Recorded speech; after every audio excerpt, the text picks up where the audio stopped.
Y Finanzas de la provincia de Formosa, quien tiene la amabilidad de atendernos. Ministro Ibáñez, ¿cómo le va? Aquí Rubén lo saluda de Radio Mandió. Bienvenido, ¿cómo anda? ¿Cómo le va? Pero muy bien, Rubén, muy buenos días a vos y a toda tu audiencia. Bueno, ministro, como para poder hacer un poco de lo que veníamos contando ya esta semana, anuncios económicos, tuvimos un decreto de necesidad de urgencia, más de 300 medidas ahí tiradas como para poder ir leyendo de a poquito, pero hay muchas que afectan y prácticamente todas el cotidiano de las personas, de todos los argentinos. Em, ¿Qué análisis puede hacer respecto de las medidas del gobierno nacional, del gobierno de Javier Milei? Bueno, mirá, no son solamente 300 medidas, son 300 leyes Ujú. que deroga y otro tanto de leyes que modifica artículos, lo cual es una barbaridad, es un DNU, un decretazo, ¿no? Yo lo dije ayer, lo reitero, humildemente, para mí es abiertamente inconstitucional. Es decir, todas las materias, convocación de permanencia, tienen que ser verificadas por el Congreso de la Nación. Sí. Acá podés hacer un análisis jurídico, un análisis político. Si desde el punto de vista de cómo encara esto el presidente, está claro que lo que pretende es no dar participación al Congreso para adoptar estas medidas que son de distintos tenores, porque derogan leyes como la ley de alquileres, la ley de abastecimiento, la ley de góndola, observatorio de precios, no sé, desregula Internet, las medicinas prepagas, el turismo, implementa una política para las líneas aéreas extranjeras y una profunda reforma laboral, que es una cosa tan preocupante para todos los trabajadores, ¿no? Ujú. Esto, entre muchas otras que son parte de este contenido gigantesco que tiene el DNU. Y bueno, nosotros decimos que esto tiene que pasar por el Congreso de la Nación. No existe la urgencia ni la necesidad imperiosa que impide pasar esto por el Congreso de la Nación ya, que tendría que haberlo mandado en un paquete legislativo para que sea tratado. Y bueno, ahí sí se da la discusión en el corazón de la democracia, Ujú. porque cuando vos mandás solamente el DNU, no se pueden discutir los artículos, se lo aprueba o se lo rechaza. Y tiene un trámite legislativo, y bueno, mientras ese trámite legislativo se da, el DNU está vigente. Claro. Entonces yo creo que ha avanzado sobre facultades que no le corresponden al Poder Ejecutivo. Creo que esto también es una fuente de la crítica de constitucionalistas, que de esto saben mucho más que yo, ¿no? Ujú. Con solo leer en las redes te das cuenta que hay constitucionalistas de Buenos Aires, de Córdoba, de las grandes facultades de Derecho, que dicen que esto indudablemente es ostensiblemente inconstitucional, ¿no? Ujú. Ese es el punto de vista, por así decir, jurídico. Bueno, después tenemos esta visión, reitero, del presidente de que pretende gobernar, si se quiere, sin la participación necesaria del Congreso. Él puede llamar a extraordinarias, mandar esto en un paquetón, tratándose ya esta semana, la semana que viene. Bueno, no lo hizo así, sacó un DNU, que es un gigantesco DNU, un mega DNU que nunca se ha visto, Ujú. nunca se ha visto una cosa así, porque el DNU puede ser dictado en situaciones extraordinarias, en circunstancias excepcionales, que te sea imposible seguir el trámite ordinario previsto por la Constitución para la sanción de las leyes. Que no es el caso acá lo tuvo que haber remitido el Congreso Sí. y punto, en extraordinaria. Eso no lo hizo. Bueno, políticamente hay cosas que para nosotros son indigeribles, que es el avance sobre los derechos de los trabajadores, que es el avance sobre esto de desregular el Estado, que el Estado no participa absolutamente en nada, protegiendo al más débil Ujú. y ponerlo al mismo pie de igualdad en una sociedad, a los poderosos que a los humildes, pero a su vez no hay país en el mundo en los cuales el Estado se borra de esta tarea de regular para que estemos en igualdad de posiciones los que tienen a los que menos tienen. No hay ningún país en el mundo que regule así. Ujú. Fíjate vos, te doy dos ejemplos. Es decir, muchos, viste, que les gusta dar los ejemplos de Estados Unidos. Bueno, vamos a Estados Unidos. Acá se deroga la ley de tierras, ¿verdad? En el DNU. Bueno, Sí. Estados Unidos tiene una ley de tierras que le pone un límite a la compra de extranjeros de las tierras en Estados Unidos. Ujú. Porque es lógico, si no haces ese límite, bueno, los árabes van a ser dueños de las tierras del mundo, ¿no? Claro. Por la capacidad económica que tienen. Digo, otro ejemplo, Vos recordarás el presidente Trump cuando asumió y vio que las grandes automotrices de Estados Unidos fabricaban los autos fuera de Estados Unidos, sobre todo en México, para no pagar impuestos en Estados Unidos y la mano de obra mexicana era más barata, lo que ocasionaba dos problemas en Estados Unidos: menos ingresos fiscales y desocupación. Les pegó un garrotazo, le dijo: señores, ¿ustedes quieren hacer eso? Perfecto, les aumentó 3 veces el valor de los impuestos a los automotores para que vuelvan a fabricar dentro de Estados Unidos. Y si Estados Unidos es un país que protege sus industrias y protege sus trabajadores. Recordarás cuando quisimos exportar limones. Sí. Bueno, no fue tan fácil, no es tan fácil en el mundo que los estados no tengan barreras para proteger lo suyo, proteger el trabajo, proteger las pymes, proteger la industria. La Unión Europea con el Mercosur no nos ponemos de acuerdo porque los franceses tienen subsidios muy importantes para el sector agrícola, para que la gente permanezca en el campo y a su vez produzca alimentos, ¿no?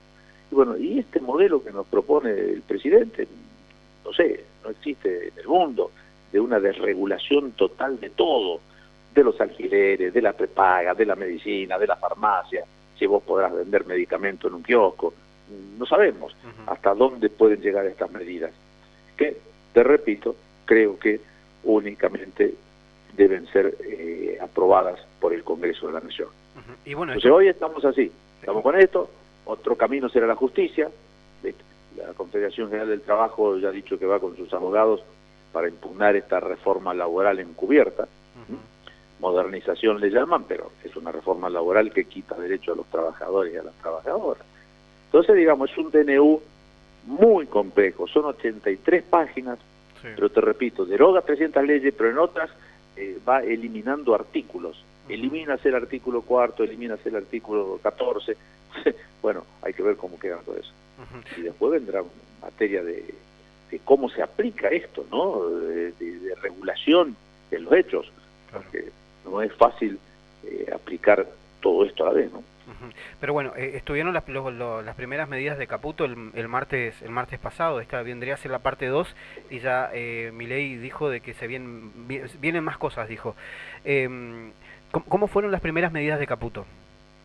Bueno, en las primeras vos recordarás que también nosotros hicimos las manifestaciones de que la liberación total de precios, indudablemente, y la devaluación pegan directamente en los ingresos de los asalariados. Sí. Y la devaluación es tremenda, y bueno, los primeros síntomas son los precios en las góndolas y los precios en la farmacia. Pero después siempre damos un ejemplo que es fácil de entender, que es el de los combustibles. A nosotros se nos dice que la nafta, el precio internacional es $1 litro, $1. Bueno, y Argentina tiene que tener eso. ¿Pero por qué? Si vos te fijás, los países que tienen petróleo en el mundo, es decir, Venezuela, los países árabes, los otros países que tienen petróleo, el combustible es barato. Es caro en los países que no tienen petróleo y que tienen que comprar en el mercado internacional y que hoy se fue a las nubes por las guerras de Ucrania, Medio Oriente, etcétera. Los que tenemos petróleo, es increíble, tenemos petróleo, tenemos destilería y tenemos estaciones de servicio. Digamos, ¿por qué tenemos que pagar el precio internacional? Y porque es el gran negocio de las petroleras. Porque si vos no lo consumís, indudablemente lo van a exportar. Y cuando vos tocas una variable, una de la economía, allá arriba, ¿no es cierto? Sí. Produce un efecto cascada. El combustible es tremendo. Bueno, vos lo notás cuando vas con tu motito o el auto, ¿no es cierto?, a cargar y ves que nunca se llena el tanque y ya no tenés más plata en el bolsillo. Pero ese es el primer problema. Otros problemas acarrea la suba internacional, acoplar el combustible al precio internacional, que es, Argentina se mueve por camiones, las cargas de Argentina, el transporte, es decir, una sandía que se produce en Las Lomitas al mercado central va en camión, eso se encarece. Entre el servicio público de transporte, ¿a cuánto van a ir los pasajes de la gente? El combustible se utiliza también para generar energía eléctrica, ¿a cuánto se van a ir las tarifas? Sí. Y otro tema importantísimo, el 30% del gasoil, y que no sé por qué nadie me pudo explicar, hoy es más caro el gasoil que la nafta, el 30% del gasoil va al agro, al campo, para producir alimentos. Entonces, cuando vos tocas una de estas variables, que le dejás el precio liberado al precio internacional o al precio que se le cante a la petrolera o a la estación de servicio, ahora nos vamos a ir acostumbrando a ver precios altísimos en distintas estaciones de servicio, cada una pone su precio. Es algo tremendo. Con los alimentos hicieron exactamente lo mismo. Liberaron el precio de los alimentos. Perfecto, precio internacional. Lo que no compremos los argentinos porque está caro en las góndolas, las 10 empresas, 8 empresas que son las que fabrican alimentos en la Argentina mayoritariamente, y se dan vuelta y exportan, si eso es lo que ellos quieren. Eso va a pasar con la carne también. Sí. No, vos no consumís ningún problema, se dan vuelta y exportan, porque abrió la exportación libremente. Y otro tema más grave, abrió la importación. Es decir, vamos a empezar a ver contenedores de productos y de porquerías que vienen de otra parte del mundo re baratas, ¿no es cierto? Que vienen de sudeste asiático, eso ya lo vimos. Los textiles, el calzado, electrónico, bicicleta, moto. Sí, y nuestras pymes y nuestros trabajadores, ¿qué va a pasar con todos ellos con esta apertura indiscriminada de la importación? Es decir, este modelo que nos propone el presidente, no sé, no solamente no lo compartimos, sino que no existe en el mundo. Todos los países son proteccionistas de su empresa, proteccionistas de su mercado interno. Esto no significa que no importemos cosas, lógico, y que no exportemos. No hablo de eso. Claro. Hablo de la protección al trabajo, al empleo, a las industrias nacionales. Y por otro lado, lo que nos llena de preocupación es esta suerte de transformar las empresas del Estado en sociedades anónimas. Entonces vos el paquete accionario se lo vendés a quien a vos se te cante, ¿no? Y ahí nosotros tenemos empresas que son líderes. No podés vender hoy YPF, hoy es la joya de la abuela. YPF se va a transformar con vaca perdida, según dicen los que de esto saben mucho, con la reserva de petróleo y gas que hay allí, una de las empresas líderes de América. Así que ahora vamos a vender. Y como eso ARSAT, así que ahora que ARSAT tiene casi 40.000 kilómetros de fibra óptica soterrada en toda la Argentina, ahora va a venir el señor de México, Slim, o Elon Musk, y nos van a comprar, van a hacerse cargo de esa empresa.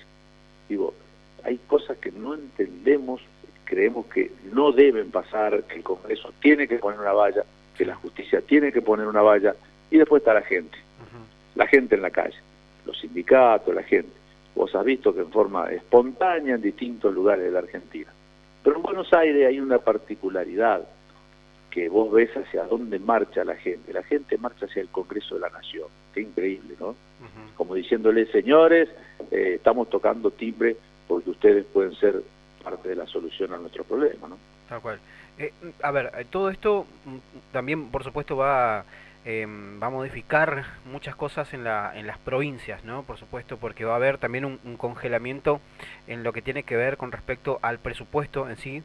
Presupuesto que se votó en 2022 para el 2023, y con las devaluaciones que hubo de por medio durante todo el año quedan bastante retrasados con eso, incluso para los insumos para las provincias, la cuestión de los los costos en dólares que tienen que afrontar las distintas provincias. Muchas de ellas ya están en situaciones en rojo para poder hacer frente a gastos corrientes, como pagar salarios y aguinaldo, caso por ejemplo de San Luis, por ejemplo. ¿Se vienen tiempos difíciles para las provincias? Por supuesto. Lo que vos estás señalando es algo importantísimo que va a ser a la vida de todas las provincias. Es decir, la recesión económica va a provocar caída en los recursos. Perfecto. Pero ¿cuál es el problema? Que hoy, ya antes de este efecto recesivo, tienen varias provincias que vos decís, ¿cómo ayer podían pagar los sueldos y hoy no pueden pagar los sueldos y la aguinaldo? ¿Qué les pasó? Sí. Y vos sabés que en muchos casos les pasó algo muy sencillo. Tienen deudas en dólares. Y las deudas en dólares y los recursos que tenían, los sabían, era una previsión con un dólar a 360 pesos. Vos con la devaluación le llevás el dólar a 900, casi le triplicás la deuda. Entonces tienen vencimientos en dólares que no saben cómo lo pueden afrontar, y los que ya han tenido en estos días te descuentan de la coparticipación. Entonces el problema es muy complejo. Caída de la recaudación por un lado y deudas dolarizadas las provincias que lo tienen por otro lado. y una suba tremenda de los precios de los insumos que las provincias necesitamos adquirir, que es alimentos, que es medicamentos, que es repuestos para las máquinas viales, por ejemplo. Todo eso se fue a las nubes. Aparte no hay precio. O sea, hacer una licitación y no te cotizan neumáticos porque no hay precio. Te dicen, no, vamos a esperar a enero, febrero, digamos. Es muy compleja la situación fiscal para las provincias y los municipios. Vos tocaste otro tema que es el presupuesto. Nosotros también dimos cumplimiento a la Constitución provincial y mandamos nuestro proyecto de presupuesto a la Cámara. Pero fue hecho en base a un proyecto de presupuesto nacional que había hecho Massa. Sí. O sea, hoy eso ya quedó totalmente desactualizado, digamos. No podemos nosotros pretender aprobar este presupuesto. Así que bueno, nos manejaremos con la prórroga del presupuesto actual, pero vamos a tener que modificar también esos números a corto plazo, porque ha quedado todo patas para arriba con la devaluación. Todavía no con los efectos del DNU, simplemente con la devaluación de Caputo, que son esas primeras medidas que vos decís. Ahí pegó fuerte, devaluó en un salto gigantesco. ¿Lo podía hacer? Sí, legalmente. Después sale el DNU, que entendemos que es abiertamente inconstitucional. Y los efectos del DNU todavía no los tenemos en la práctica, ¿no? Y dice que va a haber más. Bueno, perfecto. Veremos cuáles son las próximas medidas para ver también cómo nosotros políticamente podemos defenderlo, ¿no? ATN ni hablar tampoco, ¿no? Algo que también Caputo lo habló en su anuncio, ¿no? El martes pasado. Sí, aparentemente se lo sacó al ministro del Interior, a Franco, y lo había llevado al lado de la Economía. Bueno, eso es lo que está en la resolución.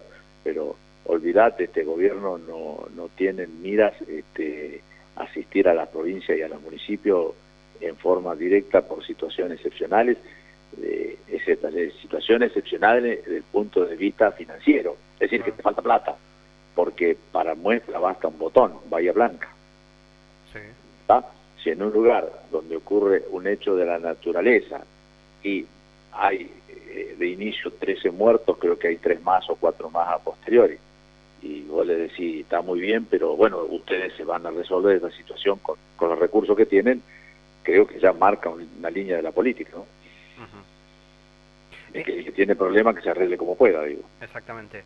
Y bueno, esto por supuesto que, a ver, tiene también su continuidad con respecto a la obra pública, ¿no? Algo que también ya de alguna manera van a hacer del modelo chileno un emblema, es decir, que van a haber intereses como tiene que venir un empresario de afuera para ver si es que es rentable hacerle un baño a una escuela, por ejemplo, ¿no? Para poner un ejemplo. Mirá, ese tema de que la obra pública lo van a hacer los privados, es una cosa que no tiene para todo el norte argentino, no solamente para Formosa, para todo el norte argentino, ni pies ni cabeza. ¿Por qué digo esto? ¿Qué obra vas a hacer en el norte? Una ruta, una línea eléctrica, una escuela, un hospital, una planta de agua potable y cloacas, y la empresa que invierte millones de dólares en eso se va a repagar la obra con lo que pagan los usuarios. Decirle eso al norte argentino es no conocer la patria. Decirle eso al norte argentino, que carecemos de la infraestructura necesaria para el desarrollo humano y para el desarrollo económico que sí tienen las provincias del centro del país. Yo no dudo que el acceso norte de Buenos Aires es rentable para una empresa privada si tiene 8 casillas de peaje por mano. Y a su vez el peaje te lo cobran electrónicamente, ya ni empleado hay. Pero no para nosotros. Decir que la obra pública la van a hacer los privados exclusivamente. Yo te pregunto acá, ¿quién va a hacer la línea eléctrica de Formosa y Barreta, que teníamos ya licitada? ¿Quién va a hacer un acueducto en Formosa? ¿Qué empresa privada, sea extranjera o local? Y se va a recuperar el monto de lo que invierte la empresa con lo que le cobra a los usuarios. Es una cosa imposible de pensar, de que crean de que eso se puede aplicar en el norte argentino. En cuanto a lo que y el problema, problema de la obra pública, porque para nosotros la obra pública es uno de los motores de la economía de la provincia. Vos sabés que la obra pública genera, primero, empleo, mano de obra, trabajo, que tanto necesitamos, ¿verdad? Y segundo, que muchos de los insumos son locales. El caso de la madera, el caso de los ladrillos, el caso de la arena. Entonces genera, después los transportistas, la gente que da de comida, genera en cada lugar donde vos ejecutás una obra pública, irradia en la economía local muchos beneficios. Ejemplo, en cualquier localidad mediana o pequeña de nuestra provincia, que se construyen, no sé, 20, 50 viviendas y no hay desocupación. Bueno, todo eso se para. Entonces, no sé cómo vamos a seguir el año próximo, por así decir. No sabemos. Todavía no están las autoridades designadas en todos los ministerios, porque indudablemente que las provincias vamos a ser las primeras en pedirle audiencia al próximo ministro de Obras Públicas, ¿no? Claro. Porque aquí hay obras de agua y saneamiento, hay obras eléctricas, hay obras viales, que por su magnitud no podemos afrontar con los presupuestos provinciales. Entonces, esas son las obras que el Estado Nacional ejecuta en las provincias. Y algunas con créditos internacionales que, bueno, veremos también cómo siguen, porque tenemos todavía una incertidumbre muy grande, ¿no? Al respecto no se refirió Milei sobre los que vienen con créditos internacionales, que esas obras podrían continuar, ¿no? Bueno, sí, pueden continuar, pero ¿quién va a pagar el crédito? Las provincias seguramente van a hacer el esfuerzo. El tema es que hay muchas obras nacionales, Sí. muchas obras que por su magnitud los créditos son nacionales. Sí. La nación toma el crédito y construye. Un ejemplo, la línea de 500 kilovoltios que llegó acá, que es la que nos unió a Formosa con el resto del país, es una línea que viene desde Tucumán, desde el Bracho de Tucumán hasta acá. Esa línea fue construida con un crédito del Banco Mundial, pero que tomó el Estado Nacional. Si nosotros tenemos que pagar la parte de nuestra provincia de esa línea, jamás vamos a tener energía eléctrica. Es decir, hay obras de una magnitud tal, ejemplo, la Ruta 11, la Ruta 81, son obras viales de magnitud que trascienden a una provincia, son obras regionales. Por eso es que la nación invierte en esa infraestructura. Bueno, si eso lo van a hacer los privados, me parece que estamos mal, ¿eh? En cuanto a lo que tiene que ver con la política de subsidios, ¿no? Ya empieza a verse esto materializado a partir del 1 de enero. En la provincia de Formosa, ¿ustedes saben cómo va a ser el impacto de eso? Bueno, otro gran tema, la quita de subsidios. Ejemplo, subsidio eléctrico. En la actualidad estaba, hasta las medidas de Caputo, estaba subsidiada una parte de la generación de la energía, una parte del transporte de la energía y una parte de la distribución, que es lo que es provincial, ¿verdad? Las tres cosas tenían algún porcentaje de subsidio, de tal forma que la boleta que a vos te llegaba a tu casa tiene un subsidio importante. Si se saca todo de golpe, cosa que no sabemos qué parte van a sacar, o si sacan todo, aparentemente sacarían todo, bueno, no tenemos el impacto directo, pero habría que multiplicar por varias veces, nos parece, la tarifa eléctrica. Eso en cuanto a electricidad.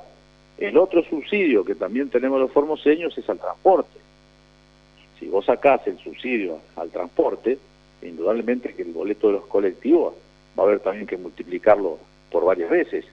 Tenemos un subsidio al gas, que en alguna medida tenemos el precio de la garrafa un poco anclado allí en el subsidio al gas. Esto por decir los tres más conocidos.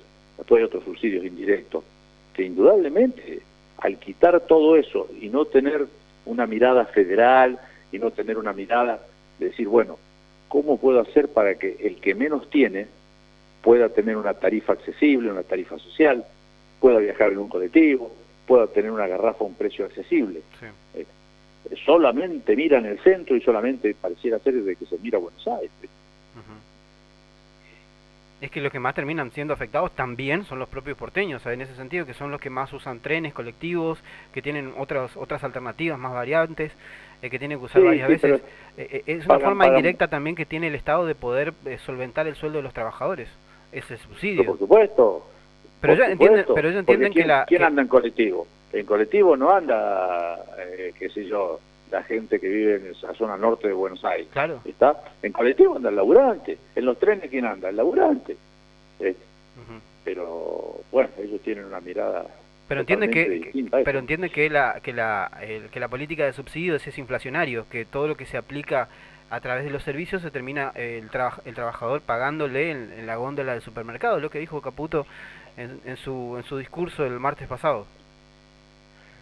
Sí, él lo entiende de una forma muy particular a los subsidios. Ujú. Ahora, vos tocaste el tema de Buenos Aires.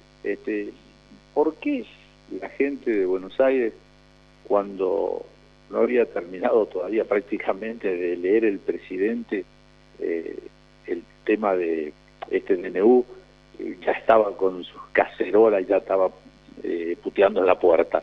Es muy sencillo, porque Buenos Aires tiene una particularidad igual que Córdoba, igual que Rosario, Sí. que es el tema de los inquilinos.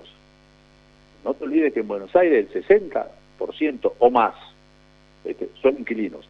Hay 10 millones de contratos de inquilinos registrados en la FIP. ¿Está? 10 millones. Esa gente que está con el Jesús en la boca porque la ley que está vigente no es de las mejores y le metía una actualización anual que le devoraba su sueldo, y había varios proyectos en el Congreso para tratar de solucionar esto, Sí. que le daba una esperanza. Cuando lo escuchó al presidente diciendo que se liberaba totalmente, que ahora, bueno, está bien, el plazo no va a ser de 3 años, va a ser de 2, pero las partes, el dueño de una propiedad con el inquilino van a pactar en la actualización cada 2 meses, 3 meses, 6 meses, y también si quiere el propietario un pago en moneda extranjera. Sí. Y para meterle más leña al fuego, salió la doctora Mondino y dijo, sí, puede ser en moneda extranjera, puede ser en criptomonedas. En Bitcoin, sí. Yo digo, ¿en qué país viven? Y siguieron escuchando al presidente y les encajó de que les liberaba las obras sociales, los techos. Y esto, en nuestra provincia, la realidad es que acá el 98% es salud pública y gratuita. Pero en Buenos Aires es donde está, y en Córdoba, el fuerte de las prepagas. Varios millones de argentinos de clase media alta tienen prepaga. Sí. Les liberó el precio. Por eso es que reaccionaron tan rápido. El de nuevo, escúchame, yo lo tengo de ayer acá y le he dado una lectura completa solamente, son 83 páginas. Sí. Es larguísimo, modifica muchas leyes, deroga otras. ¿Y por qué la gente? Entonces Sturzenegger se ríe de la gente y dice, ya lo tenían previsto, antes de que terminen, ni lo leyeron al DNU y ya salieron a la calle. Pero ¿cómo no van a salir? La gente no es onza. Se dio cuenta que con los alquileres lo matás, con las prepagas lo matás, la gente rápidamente reacciona, ¿viste? Claro. Así, ese es otro de los temas, ¿no? La gente en la calle. En lo que tiene que ver con respecto a la devaluación en sí, ¿no? Que termina beneficiándole esto, la jugada a los grandes exportadores y fijando el precio del dólar, algo que era, que no, a ver, en este sentido tienen la doctrina de que el Estado no tiene que intervenir en ese sentido, el dólar tenía que ser en definitiva lo que haya entre la oferta y la demanda, y no el Estado fijando el precio con eso y con ello una devaluación. ¿Piensa usted que va a quedar el dólar en ese precio en el que No, estamos mira, pagando el día de hoy? ese es uno de los grandes temas de la economía. Yo no tengo idea dónde va a ir a parar el dólar, Sí. pero sí tenés que preguntarte, cada vez que hay una devaluación, ¿quiénes ganan y quiénes pierden? Muy fácil. ¿Quiénes ganan con una devaluación? Muy sencillo. Ganan las petroleras, ganan los exportadores, ¿está? Y los bancos.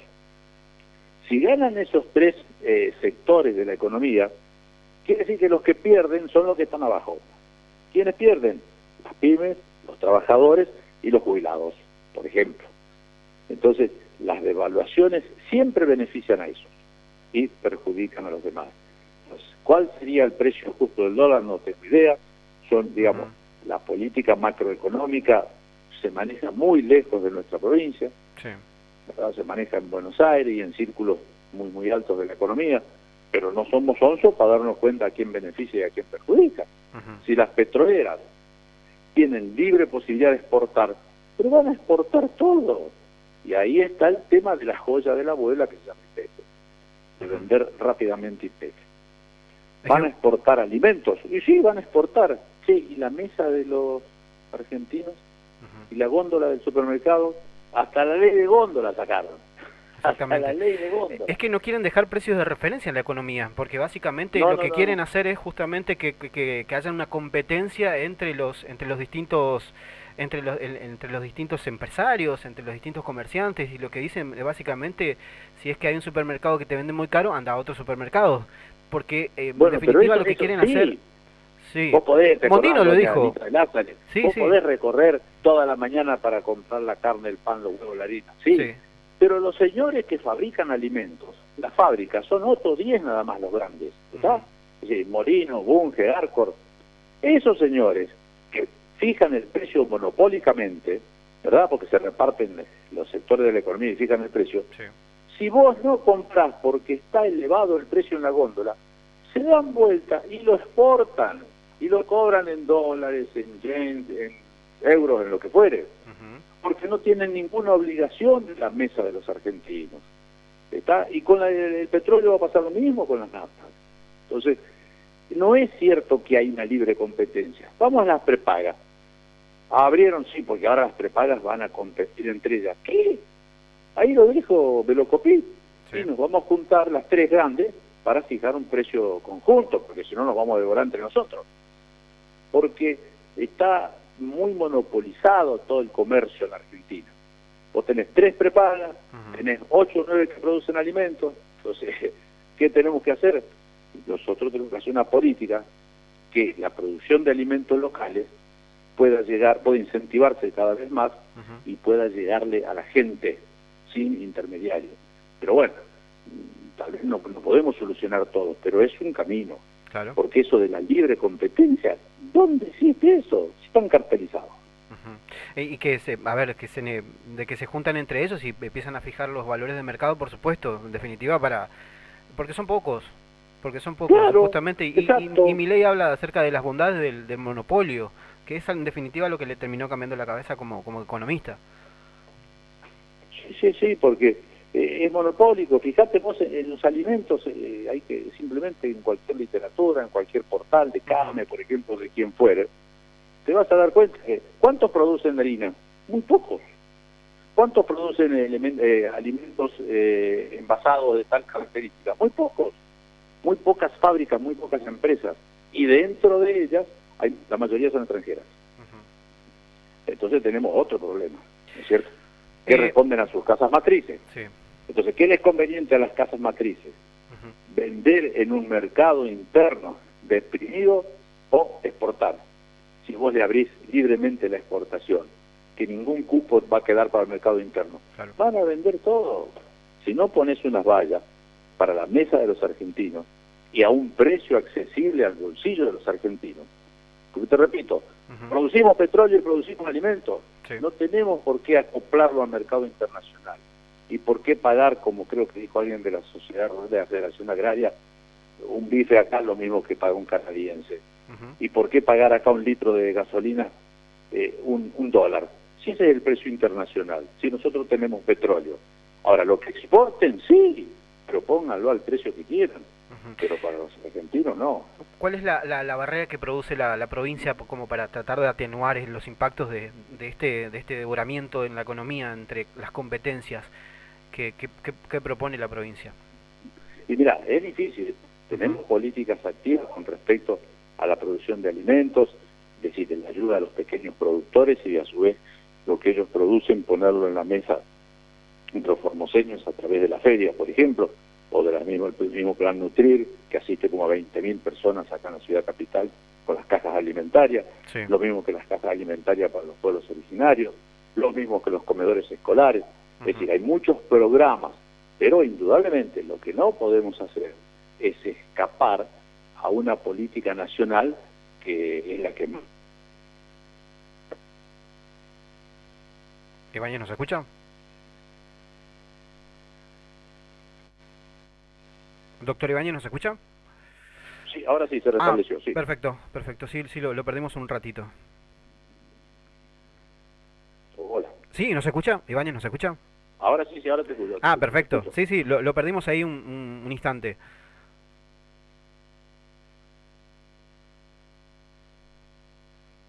¿Ministro nos está escuchando? Ahora sí, se entrecorta la comunicación. Ah, Sí, perfecto. te escucho bien ahora. Estamos hablando acerca a ver, de las propuestas del Estado provincial respecto a este devoramiento que se está dando en la economía, en la economía nacional, ¿no? Exacto, nosotros vamos a continuar con las políticas activas que nos Ujú. permitan ayudar a las pymes locales a través del Banco Formosa, a través de los microcréditos del Consejo Federal de Inversiones, Sí. etcétera. Vamos a tratar de hacer todo lo posible para amortiguar muchas medidas que van a caer sobre los que menos tienen. Ujú. Pero no podemos escapar a un panorama nacional. Ujú. No somos una isla que dice no importa el viento que venga, no. Sí. Acá viene un viento huracanado de frente, que son las medidas económicas del gobierno nacional, que Ujú. van a pegar en las provincias, no solamente en Formosa, en todas las provincias argentinas y más en las del norte, Ujú. que somos las provincias muy distintas a las provincias del centro del país, ¿verdad? Van a pegar al bolsillo de los trabajadores, van a pegar en los jubilados y en Ujú. los sectores más vulnerables.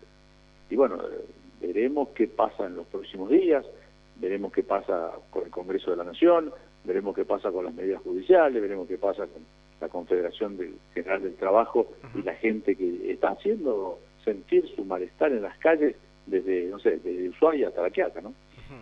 En cuanto a lo que tiene que ver con la política de ingresos para los trabajadores el año que viene, muchos ya sindicatos están hablando acerca de bonos, acerca de una actualización en los saberes.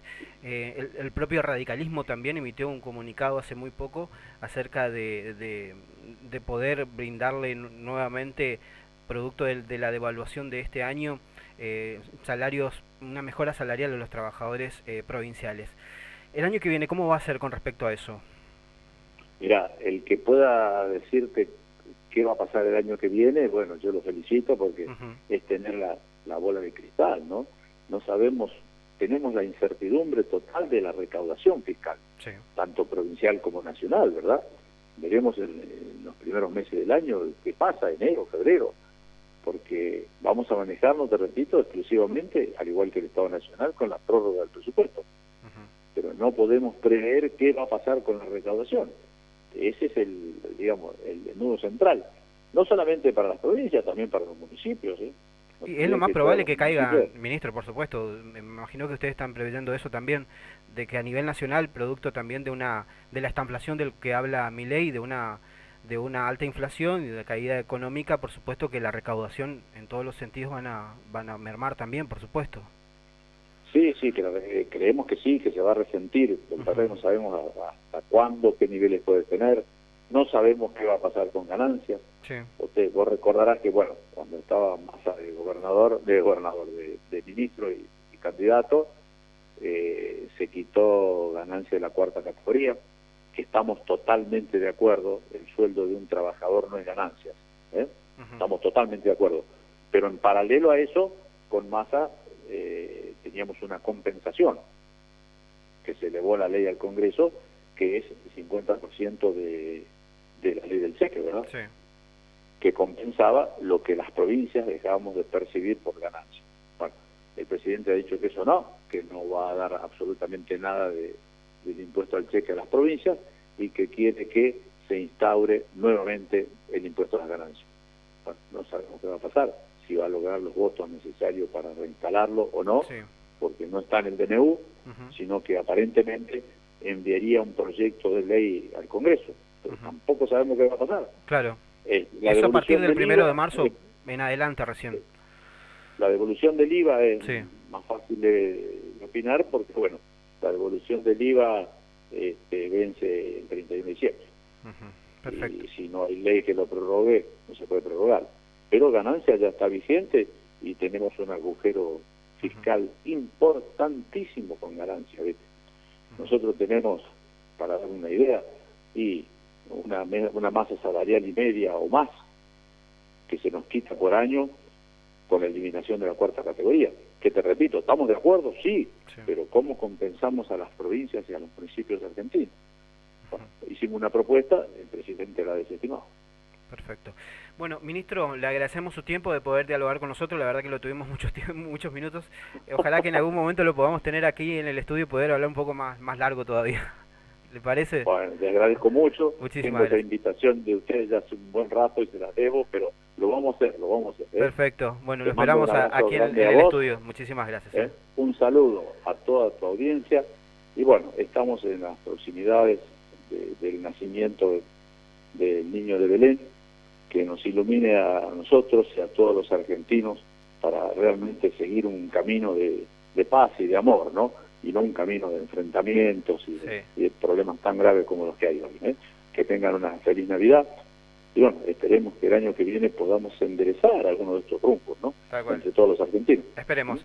Ministro, muchísimas gracias. Felices fiestas. Que tenga una buena jornada. Hasta luego. Bien.